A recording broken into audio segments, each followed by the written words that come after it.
कार्तिक मातम चौथा दिन। नारद जी ब्रह्मा जी से कहते हैं कि है भगवान, कार्तिक मास में जो दीपदान है उसका महात्म कहिए। ब्रह्मा जी कहने लगे कि है पुत्र, दीप चाहे सोने का हो अथवा चांदी का, तांबा या आटा का अथवा मिट्टी का हो, अपनी श्रद्धानुसार कार्तिक मास में दान करना चाहिए। ऐसा करने से सब पाप नाश हो जाते हैं। दीपक भगवान की मूर्ति के आगे अथवा तुलसी के वृक्ष के समीप, चौक में, ब्राह्मण के घर पर, वृक्ष के नीचे, वन में, गौशाला में तथा ताक पर, चाहे घी का हो या तेल का, जलाना चाहिए। जो ब्राह्मण के घर पर दीपक जलाता है उसको अग्निहोत्र यज्ञ का फल प्राप्त हो जाता है। और जो आकाश में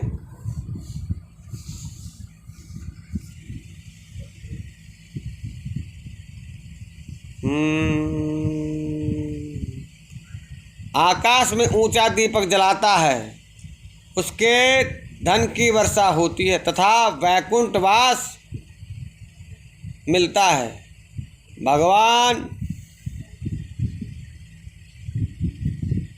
भगवान से प्रार्थना करे कि है भगवान, मैं आपके निमित्त दीपक जलाता हूँ। कार्तिक में मथुरा, माघ में प्रयाग और बैसाख में हरिद्वार का वास अति उत्तम होता है। जब सूर्य तुला, मकर और मेष राशि का हो, उसमें किए गए व्रत, नियम और पूजा बहुत अधिक फल देने वाले होते हैं। इन मासों में अच्छे कर्म करने से पापों का नाश हो जाता है। जैसे सूर्योदय से अंधकार, वज्र के से पर्वत, गरुड़ के भय से सर्प, पवन से मेघ और ज्ञान से दुख, सिंह से भय से मृग, वैसे ही मथुरा के दर्शन से सब पाप भाग जाते हैं। कार्तिक मास में स्नान, जागरण, दीपदान, तुलसी सेवन, भगवान के मंदिर में मार्जन, झाड़ू आदि लगाना, भगवान की कथा सुनना, कीर्तन करना सब ही अच्छे फल देने वाले होते हैं। अतः पूर्व जन्म के पापों को नाश करने के लिए कृत व्रत इत्यादि करने उत्तम है। इतनी कथा सुनकर नारद जी पूछने लगे कि है ब्रह्मा जी, पूर्व जन्म के पाप कैसे जाने जा सकते हैं। ब्रह्मा जी कहने लगे कि है पुत्र, ब्रह्म हत्या, क्षय रोगी, गुरु स्त्रीगामी, कुष्ठी और सोने की चोरी करने वाले के नाखून खराब होते हैं, यानी गंदे हो जाते हैं। मदरा पीने वाले के दांत खराब हो जाते हैं। इस प्रकार पूर्व जन्म के पापों से मनुष्य पहचाना जाता है। यह सब दान, तपस्या और कृत व्रतादि से निवारण होते हैं। अब कृष्ण व्रतादि कहते हैं। एक समय भोजन करने से पादकृत, 3 दिन सायकाल और 3 दिन काल प्रातःकाल भोजन करने से अतिकृत तथा सायकाल में 22 ग्रास और प्रातःकाल में 26 ग्रास अथवा 24 ग्रास खाने से भी अतिकृत व्रत कहा गया है। 3 दिन प्रति रोज खावें और 3 दिन उपवास करें, यह भी अतिकृत होता है।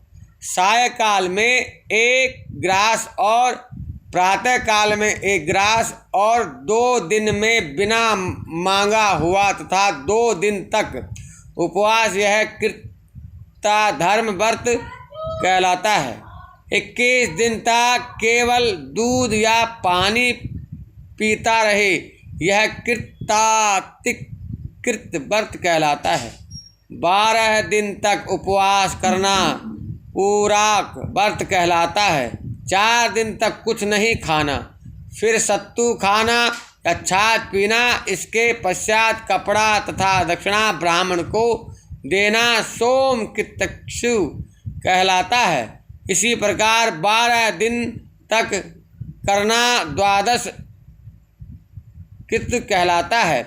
तुला पुरुष का दान करना और गाय का घी, गोबर, दूध, दही तथा कुशा का जल पीना, दूसरे दिन उपवास करना, यह कृत संतुपन कहा गया है। 3 दिन तक गोमूत्र, 3 दिन तक गोबर, 3 दिन तक दही, 3 दिन तक दूध, 3 दिन तक घी खाए, यह संतन है, सत्यपन है, जो सब पापों का नाश करने वाला होता है। बोलो कार्तिक महात्म की जय। इसी प्रकार गूलर, कमल, बैल, इसके पत्ते या कुशा का जल प्रतिदिन पीने से उन कृतज्ञ व्रत होता है। और 3 दिन तक उपवास करके पहले लिखी हुई वस्तुओं को पीवे तो पूर्ण कृतज्ञ व्रत होता है। यदि तपा हुआ दूध, घी, जल एक प्रतिदिन पीवे और 1 दिन उपवास करे तो इसे सप्तकृत कहते हैं। जल, दूध, घी यह तपा कर 3 दिन तक पीवे और एक समय स्नान करें और यह भी तप्त कृत होता है। इसका प्रणाम यानी पानी 8 तोला यानी दूध 12 तोला और घी 4 तोला होना चाहिए तथा कार्तिक शुक्ला चतुर्दशी को भगवान का पूजन करना चाहिए। उपवास करके उस रात्रि को जल में स्थित रहे, यह पेट जलकृत व्रत कहलाता है। इसके करने से वैकुंठ की प्राप्ति होती है। कार्तिक शुद्ध सप्तमी को घी खाएं, फिर एकादशी को उपवास पेतामह कृत व्रत कहलाता है। इस प्रकार पेतामह कृत व्रत करके दिन में भगवान कृष्ण का पूजन करें और यह तीनों लोकों में पवित्र होकर वैकुंठ को प्राप्त होता है। कार्तिक शुद्ध छठ से 3 दिन केवल दूध पीवें, फिर नवमी से 3 दिन उपवास करें। यह महेंद्र कृत व्रत करने से दुर्लभ वैकुंठ का वास होता है। 3 दिन तक अन्न खाएं, फिर 3 दिन तक उपवास करें। यह भी पत्र पंचक व्रत कहलाता है तथा इसको वैष्णव कृतक्षु व्रत भी कहते हैं। जो मनुष्य एकम से पंचमी तक केवल दही खाए, फिर एकादशी तथा द्वादशी को भगवान का पूजन करे, यह याक्ष के व्रत होता है। इससे श्वेत दीप का वास मिलता है। जो शुक्ल पक्ष की एकादशी से प्रतिदिन 1 ग्रास बढ़ाता है और कृष्ण पक्ष से एक ग्रास कम करता है तथा अमावस्या को कुछ नहीं खाता है, यह चंद्रायण व्रत कहलाता है। 1 ग्रास 2 तोले का अच्छी तरह से मुंह में आ जाए, इतना होना चाहिए। कृष्ण पक्ष की आदि को और 14 को 5 ग्रास भोजन करके किसी प्रकार एक पक्ष में 240 ग्राम पूरे करता है, यह भी चंद्रायण व्रत कहलाता है। जो गाय के चारों थनों का दूध पीता है, फिर 7 दिनों तक 2 थनों का और फिर 6 दिनों तक एक स्तन का दूध पीता है और फिर 3 दिनों तक केवल वायु भक्षण या सोमपान नाम वाला व्रत सब पापों का नाश करने वाला हो जाता है। गेहूँ तथा चावल की कांजी, दही, दूध, घी, पानी और पंचगव्य यह सब चीज़ें नियमित पूर्वक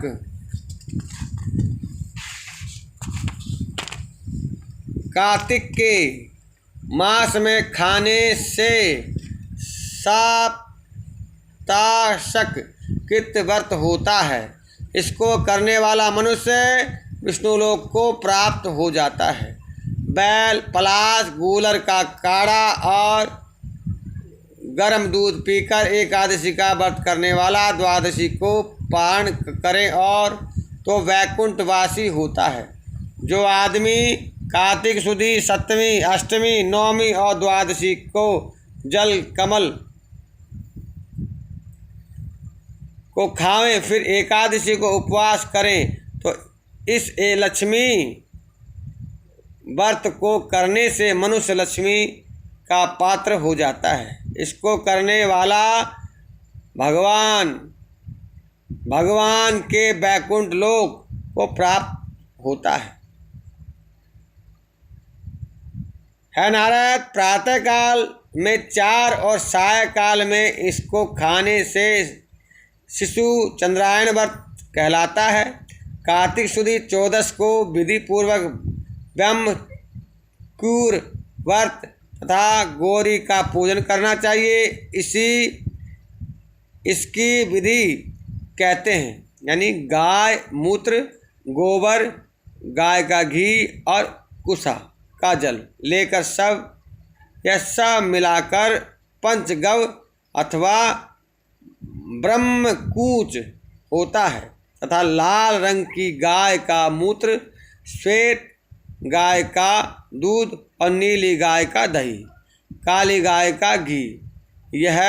यदि यह न मिल सके तो दूसरी तरह का भी पंचगव्य होता है। इसका परिणाम यह है कि गाय मूत्र 8 माह से, गोबर 19 माह से, दूध 12 माह से, दही 10 माह से और घी 8 माह से तथा कुशा का जल 4 माह से गोमूत्र गायत्री मंत्र पढ़कर लेना चाहिए। गण द्वारा यह मंत्र पढ़कर, गोबर पय पथिव्या पढ़कर, दूध दही कावणों मंत्र पढ़कर, दही तेजोमही मंत्र पढ़कर, घी दवशेती मंत्र पढ़कर कुशा का जल लेना चाहिए। इसको कुशा के पत्रों में रखकर विधिवत हवन करना और वेद के इन मंत्रों से आहुति देकर हवन करना चाहिए। इरावती 1, इरावती 2, इंद्र विष्णुवर्ती चक्र में 3, सरवती 4, मनस्तोक 5, सवती। इन मंत्रों से आहुति देकर बचा हुआ घी पिए। घी पलाश के पत्र, स्वर्ण पात्र या चांदी के पत्र में पीना चाहिए। एक दिन तथा रात्रि उपवास करें, साथ ही भगवान का स्मरण करें। यदि स्त्री व्रत करे तो अपने पति की आयु कामना के अर्थ भगवान को प्रार्थना करे। दिन भर भोजन नहीं करना चाहिए। आंवला या तुलसी का पूजन करना चाहिए। व्रत समाधि के निमित्त ब्राह्मण को गोदान करना चाहिए। इस प्रकार इन किस्साहुसिद्ध व्रत के करने वाले भगवान को अति प्रिय होते हैं और वे परम पद को प्राप्त हो जाते हैं। बोलो कार्तिक महारानी की जय। चौथा दिन पूरा हुआ, शेष आपको कल सुनाएंगे। तब तक के लिए जय श्री राम, जय श्री राम।